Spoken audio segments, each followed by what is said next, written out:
Hello guys, welcome back guys. आज के इस वीडियो पर हम बात करने वाले हैं श्रिंकेज के बारे में कि श्रिंकेज क्या है और श्रिंकेज कैसे डालें। तो चलिए स्टार्ट करते हैं। तो सबसे पहले जानते हैं श्रिंकेज क्या है और इसकी ज़रूरत कब पड़ती है। तो श्रिंक यानी कि सिकुड़ना। तो श्रिंकेज डालने की ज़रूरत हर पीस पे नहीं पड़ती है। श्रिंकेज डालने की ज़रूरत हमें तभी पड़ती है जब कोई फैब्रिक वॉश होने के बाद सिकुड़ता है या फैल जाता है, तब हम अपने पैटर्न पे श्रिंकेज ऐड करते हैं। श्रिंकेज को और भी अच्छी तरह से समझने के लिए हम एक दो उदाहरण के ज़रिए समझते हैं, फिर आगे जानते हैं कि यह सब कैसे करना है। तो गाइस, मान लो हमारे पास एक स्टाइल है शर्ट का और हमने इस शर्ट का पैटर्न बनाया और सैंपल बनवाया और डमी पे चढ़ाया और चेक किया कि फिटिंग सही है या नहीं, हमारे पैटर्न पे कोई कमी तो नहीं है। यह सब चेक करके हमने पीस को वॉशिंग मशीन पे वॉश करवा दिया और जब दोबारा से उसे प्रेस करके फिर से डमी पे चढ़ाया गया तो क्या देखा, पीस तो डमी पे चढ़ ही नहीं रहा है क्योंकि वॉश के बाद सिकुड़ गया है। इसी को हम कहते हैं श्रिंकेज। अब आप सोचो इस सिचुएशन पे आप क्या करेंगे अपने पैटर्न के साथ ताकि पीस ठीक हो जाए।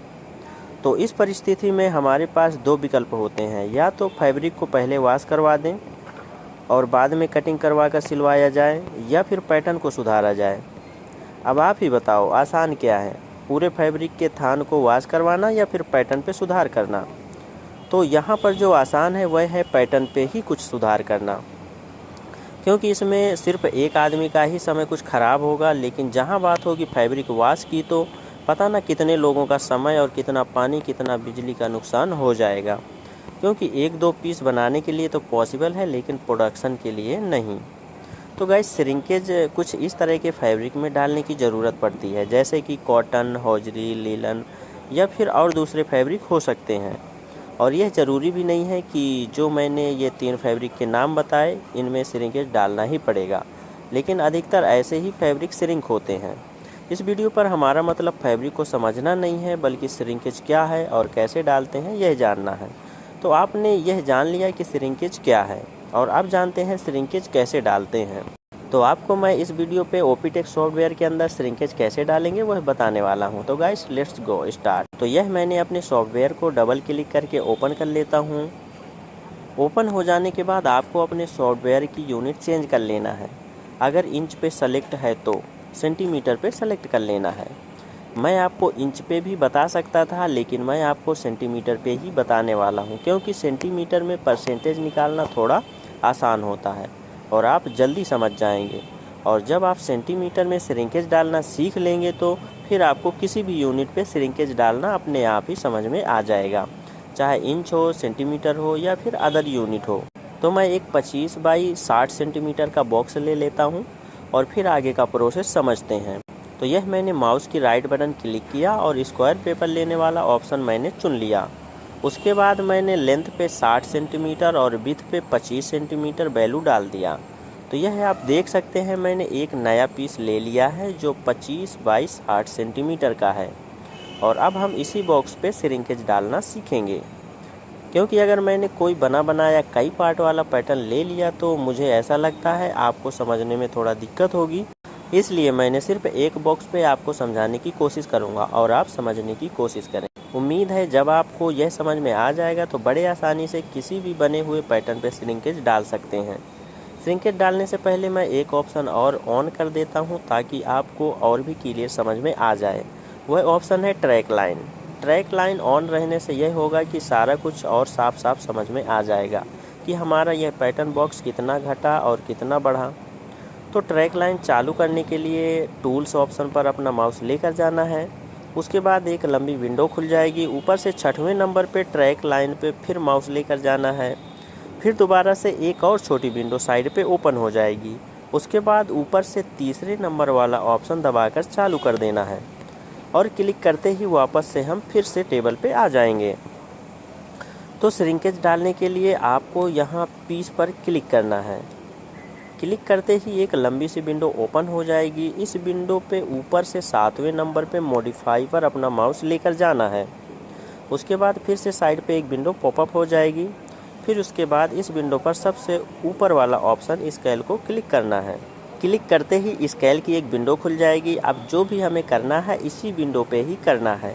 यह डायमेंशन के 4 ऑप्शन हैं। इन्हीं बॉक्स पे भरी जाने वाली वैल्यू को हमें सही से समझना है। तो चलिए दिमाग खोलकर समझते हैं। पहला है परसेंटेज, दूसरा है श्रिंकेज, तीसरा है एब्सोल्यूट और चौथा है डिफरेंस। तो सबसे पहले समझते हैं परसेंटेज कैसे निकालना है। तो सबसे जो आसान तरीका है परसेंटेज निकालने का वह है कि आपको वह गारमेंट का कपड़ा ले लेना है जो वॉश के बाद श्रिंक हो रहा है या फैल रहा है। उसके बाद 1 मीटर यानी कि 100 सेंटीमीटर लंबा और 100 सेंटीमीटर चौड़ा फैब्रिक ले लेना है। उसके बाद उसे वॉश करवाना है। जिस तरह का वॉश आपने सिंपल गारमेंट में करवाया था, नॉर्मल वॉश या शॉर्पनर वॉश या कोई और तरीक़ा से केमिकल मिलाकर किया गया हो, कुल मिलाकर वॉशिंग का वह सारा प्रोसेस करना है जो अपने गारमेंट के साथ किया था। उसके बाद प्रेस करके उसे टेबल पे बिछाना है और उसे मेजरमेंट करना है। अब जितने सेंटीमीटर भी सिकुड़ा हुआ है वही आपका परसेंटेज है। तो मैं आपको समझाने के लिए इसे 5 सेंटीमीटर लेंथ और 5 सेंटीमीटर विड्थ लेकर चल रहा हूँ। हालांकि कुछ फैब्रिक लेंथ विड्थ पे सेम सिकुड़ते हैं, कुछ फैब्रिक कम ज़्यादा भी सिकुड़ते हैं। बाकी आप यह मेरा मेथड सिंपल सा समझ लीजिए, इसके बाद आप हर तरह के श्रिंकेज समझ जाएंगे। तो यह मैंने x पे 5 सेंटीमीटर वैल्यू भर दिया और y पे भी मैंने 5 सेंटीमीटर वैल्यू भर दिया। x हमारे पीस की लेंथ है और y हमारे पीस की विड्थ है। हालांकि अगर स्क्रीन के हिसाब से देखा जाए तो जिसे हम विड्थ कह रहे हैं वह लेंथ है और जिसे हम लेंथ कह रहे हैं वह विड्थ है। आई होप आप समझ पा रहे होंगे मैं क्या कहना चाह रहा हूँ। तो जैसे कि मैंने x y पे 5-5 सेंटीमीटर की वैल्यू भर दिया, तो देख पा रहे होंगे नीचे जो बॉक्स है इन पे अपने आप ही कुछ चेंजिंग हुई है। वह क्यों और कैसे हुई है वह मैं आपको आगे बताऊंगा, लेकिन पहले यह वैल्यू ओके करके देखते हैं पैनल पे क्या बदलाव होगा। तो यह वैल्यू डालने के बाद यहाँ कुछ ऑप्शन है, उन्हें समझते हैं और फिर आगे बढ़ते हैं। जैसे कि यहाँ पर अप्लाई के कई ऑप्शन है, जैसे कि all piece in the file, piece on working area only, all selected piece, current piece only, selected piece segment, selected internal only. तो हमारे टेबल पर सिर्फ एक ही पार्ट है, इसलिए करंट पीस ओनली पर अपने आप ही सेलेक्ट है। अगर कई पार्ट वाला पैटर्न फाइल होती तो यह सब ऑप्शन ऑन होते और फिर आप इनमें से अपने ज़रूरत के मुताबिक विकल्प चुन सकते थे कि सिर्फ सेलेक्टेड पीस पर श्रिंकेज ऐड करना है या जो वर्किंग एरिया पे जो पार्ट दिख रहे हैं उन पर करना है या फिर पूरे पैटर्न पे श्रिंकेज ऐड करना है, या फिर जो और भी ऑप्शन दिए गए हैं उनमें से चुन सकते हैं। अब है नीचे स्केल इन स्केलेड पीस बॉक्स, जिन पर कुछ ऑप्शन दिए गए हैं जैसे कि बटन सर्कल, नोच, टेक्स्ट डिस्क्रिप्शन और सिम विड्थ। क्योंकि जब हम किसी भी पैटर्न पे श्रिंकेज ऐड करते हैं तो सिंपल सी बात है, पैटर्न पे जो लिखावट है या बटन का गोला है, सिम मार्जिन है, इन पे भी कुछ ना कुछ फ़र्क पड़ेगा ही पड़ेगा। इसलिए यहाँ पर वह ऑप्शन दिए गए हैं, आप चाहें यस और नो करके इन्हें सेलेक्ट अनसेलेक्ट कर सकते हैं कि इन पे वह श्रिंकेज अप्लाई करना है या नहीं। वैसे इतने छोटे छोटे इंटरनल लिखावट पे बहुत ही कम वैल्यू का फ़र्क पड़ेगा, लेकिन जहाँ 2-4-10 मीटर का कोई पैटर्न बनाया जाएगा उसमें ज़रूर इंचों का फ़र्क पड़ सकता है। तो अगर आपको यह अप्लाई करना है तो एस कर सकते हैं, नहीं आपको नो करके छोड़ सकते हैं, जिस तरह से मैंने सभी को नो पे सेलेक्ट कर रखा है। अब इसके नीचे है सिंगल ऑप्शन है क्रिएट स्केल इन्फॉर्मेशन डिस्क्रिप्शन, यानी कि इस बॉक्स को अगर बिना टिक लगाए ओके कर दिया तो श्रिंकेज तो ऐड हो जाएगी लेकिन पैटर्न पे लिखा हुआ नहीं आएगा। तो आप वह भी यहाँ से टिक या अनटिक कर सकते हैं। तो मैं आगे टिक लगाकर बढ़ने वाला हूँ। तो यह मैंने बॉक्स पे टिक लगा दिया और ओके कर दिया। अब आप देख सकते हैं हमारे पैटर्न पे श्रिंकेज ऐड हो गई है और यहाँ पीस के अंदर लिखा हुआ भी आ रहा है x पर 5%, y पर भी 5% श्रिंकेज डला हुआ है। और आप इस ट्रैक लाइन को देखकर भी समझ सकते हैं, पहले जो हमारा बॉक्स था वह रेड लाइन यानी ट्रैक लाइन के बराबर था, अब यह x और y पे इतना बढ़ गया है। अब इसी हिसाब से पैटर्न का हर पार्ट बढ़ जाता है और पीस बनने और वॉश के बाद अपने आप ही सही मेजरमेंट पे आ जाता है। आई होप आप बहुत अच्छे से समझ पा रहे होंगे। फिर भी अगर कोई डाउट क्वेश्चन रह जाए तो आप कमेंट करना ना भूलना। अब आगे जानते हैं जो हमने 3 बॉक्स छोड़े थे बाद में समझने के लिए, उन्हें और समझते हैं, उसके बाद वीडियो को समाप्त करेंगे। तो हमने टेबल को फिर से खाली किया और माउस की राइट बटन क्लिक किया और स्क्वायर पेपर वाला ऑप्शन सेलेक्ट किया और दोबारा से उतना ही बड़ा पेपर ले लिया जितना पहले लिया था, 60 बाई 25 सेंटीमीटर का। उसके बाद फिर हमने पीस पे क्लिक किया और फिर वही लंबी विंडो ओपन हुई मॉडिफाई पे गए और स्केल ऑप्शन पे क्लिक किया और फिर वही डायमेंशन स्केल वाला बॉक्स खुल गया। तो हमने ऊपर का पहला ऑप्शन यानी परसेंटेज समझ ही चुके हैं।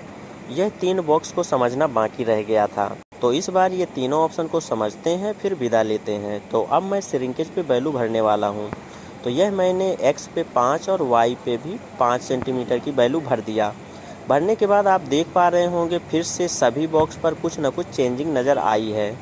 तो गाइस यह सभी बॉक्स एक साथ चलते हैं, किसी एक पर कुछ भी चेंजिंग की जाएगी तो सभी बॉक्स पे कुछ न कुछ बदलाव ज़रूर होगा। तो यह था श्रिंकेज का बॉक्स। अगर आपको परसेंटेज निकालने पे दिक्कत है तो आप वह वैल्यू यहाँ डाल सकते हैं जितने सेंटीमीटर आपका गारमेंट श्रिंक हुआ है। जैसे कि मैंने पिछले मेथड पे 1 मीटर का चौकोर फैब्रिक के ज़रिए परसेंटेज निकालने का तरीका बताया था, लेकिन यह दूसरा तरीका कुछ इस तरह से है।